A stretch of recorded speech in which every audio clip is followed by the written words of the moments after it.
रेपंजेल की कहानी बहुत समय पहले की बात है। यूरोप महाद्वीप के जर्मनी देश में एक पति और पत्नी रहा करते थे। दोनों का एक दूसरे के सिवा और कोई नहीं था। विवाह के कई वर्षों उपरांत भी उनकी कोई संतान नहीं हुई।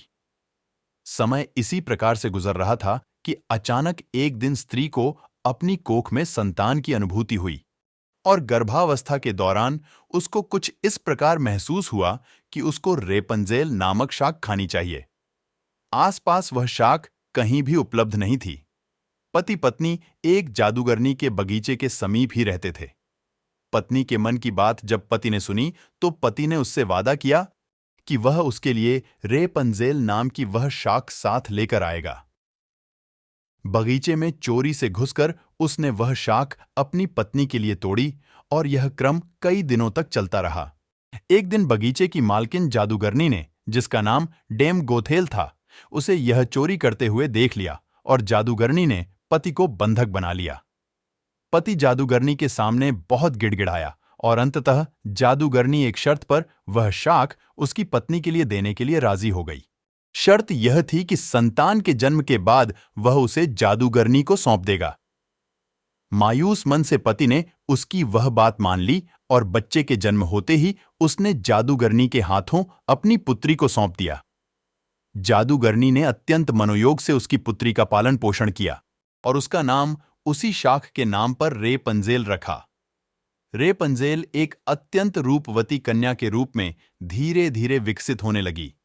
उसके सुनहरे बाल और अद्वितीय रूप की चर्चा आसपास की जगह पर धीमे धीमे से फैलने लगी। कन्या के 12 वर्ष के होते ही जादूगरनी डेम गोथेल ने उसको एक ऐसी मीनार में कैद कर दिया जिसमें ना तो कोई दरवाजा था और ना चढ़ने के लिए ही कोई सीढ़ी। इसमें एक ऊंचे स्थान पर एक कमरा था जिसमें कि केवल एक खिड़की थी। जादूगरनी अपनी जादुई शक्तियों के माध्यम से छोटी बच्ची तक पहुंचती और हर दिन उससे मिलने के लिए दिन के समय जरूर जाती। प्रकार से दिन बीतने लगे। वह बच्ची बड़ी होकर एक अत्यंत रूपवती स्त्री के रूप में विकसित हुई। उसके लंबे घने सुनहरे बाल इतने लंबे हो गए कि बाद में जादूगरनी उनके सहारे मीनार पर चढ़कर कमरे में आने और जाने लगी। ऐसा करते वक्त वह रेपंजेल को पुकारते हुए कहती, रेपंजेल अपने बाल गिराओ ताकि मैं तुम्हारे सुनहरे बालों पर चढ़कर ऊपर आ सकूं। समय इसी तरह से गुजरता गया और एक दिन किसी राज्य का राजकुमार घूमते घूमते उसी क्षेत्र में आ गया जहां पर रेपंजेल उस मीनार में रहती थी। रेपंजेल की आवाज में अद्वितीय मिठास थी। जब वह गाती थी तो जैसे समय ठहर जाता था। एक दिन राजकुमार को टहलते टहलते एक मधुर आवाज सुनाई पड़ी।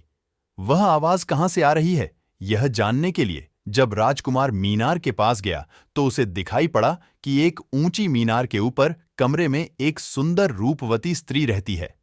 उसकी इस मीठी आवाज को सुनकर राजकुमार उसकी तरफ अत्यंत आकर्षित हुआ और वह अपनी उत्सुकता पर काबू नहीं रख सका। उसने मन में ठान ली कि वह इस बंद मीनार में रहने वाली स्त्री, जिसकी आवाज इतनी मधुर है, के विषय में जान के ही रहेगा। एक दिन जब दिन के समय जादूगरनी रेपंजेल से मिलने के लिए आई, जादूगरनी को वह शब्द कहते और बालों के जरिए ऊपर चढ़ते हुए देख लिया। राजकुमार ने इसी प्रकार जब रात के समय रेपंजेल को पुकारा तो उसने उसे आने के लिए मीनार के सहारे अपने बालों को लटका दिया। राजकुमार ऊपर जाकर रेपंजेल से मिला। रेपंजेल और राजकुमार एक दूसरे से प्रेम करने लगे थे। दोनों ने मिलते ही एक दूसरे को पसंद कर लिया था और वह एक दूसरे के लिए के अंतरंग सहचर बन गए। अतः राजकुमार ने रेपंजेल के सामने विवाह का प्रस्ताव रखा। रेपंजेल इस पर सहमत हुई और दोनों का मिलना जुलना धीमे धीमे बढ़ने लगा। जादूगरनी डेम गोथेल रोज दिन के समय रेपंजेल को मिलने के लिए आया करती थी। राजकुमार और रेपंजेल ने मिलकर एक योजना बनाई कि राजकुमार द्वारा दिए गए रेशम से रेपंजेल एक सीढ़ी बनाएगी जिससे कि वह दोनों उस जगह से भाग सकें। रेपंजेल की मूर्खता के कारण जादूगरनी डेम गोथेल को राजकुमार के रेपंजेल के पास आने और उसके गर्भवती हो जाने का पता चल गया। जादूगरनी डेम गोथेल ने रेपंजेल को मीनार से बाहर निकाल दिया और जंगली जानवरों के बीच से जंगल में विचरने को अकेला छोड़ दिया और वह स्वयं उस मीनार के कमरे में जाकर छुप गई। राजकुमार के चढ़ने के लिए उसने रेपंजेल के बालों को काटकर उन्हें मीनार से बाहर लटका दिया ताकि राजकुमार ऊपर चढ़ सके और उसे कोई शंका ना हो। जब राजकुमार रेपंजेल से मिलने के लिए उस रात आया तो रेपंजेल की जगह जादूगरनी को पाकर वह भयभीत हो गया और मीनार से कूद पड़ा, जिससे कि नीचे पड़े कांटों से उसकी दोनों आंखों की रोशनी चली गई। जब राजकुमार नीचे गिरने लगा, उसके हाथ में रेपंजेल के कटे हुए बाल आ गए और रेपंजेल की लंबी बालों की लट राजकुमार के साथ ही नीचे गिर गई। नीचे उतर पाने का कोई अन्य तरीका न होने के कारण जादूगरनी डेम गोथेल उस मीनार में फंस गई और अंततः मृत्यु को प्राप्त हुई। अपनी आंखों और अपनी प्रेमिका को खो देने के बाद राजकुमार निराश होकर अंधा होकर जगह जगह भटकने लगा। कई महीनों तक इस प्रकार भटकने के पश्चात वह उस क्षेत्र में जा पहुंचा जहां पर रेपंजेल बस चुकी थी। उधर रेपंजेल ने जुड़वा बच्चों को जन्म दिया, जिनमें एक बेटी और एक बेटा हुआ। कुछ समय तक एक दूसरे के विचोह में रहने के बाद अंततः दोनों उसी राज्य में एक स्थान पर मिले और उनके मिलन से चमत्कार स्वरूप राजकुमार की दृष्टि वापस आ गई और रेपंजेल के लंबे सुनहरे बाल उसको वापस मिल गए और दोनों हंसी खुशी अपना जीवन साथ में बिताने लगे। शिक्षा। इस कहानी से हमें यह शिक्षा मिलती है कि बुरे का अंत बुरा ही होता है और विश्वास के सहारे एक दिन दुनिया में सब कुछ पाया जा सकता है।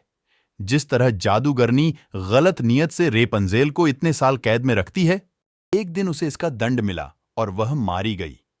रेपंजेल ने बचपन से उम्मीद लगाई हुई थी कि उसे एक दिन कोई बचाने आएगा, उसकी खुशहाली भरी जिंदगी होगी। एक दिन उसके इस विश्वास को भगवान ने पूरा कर दिया।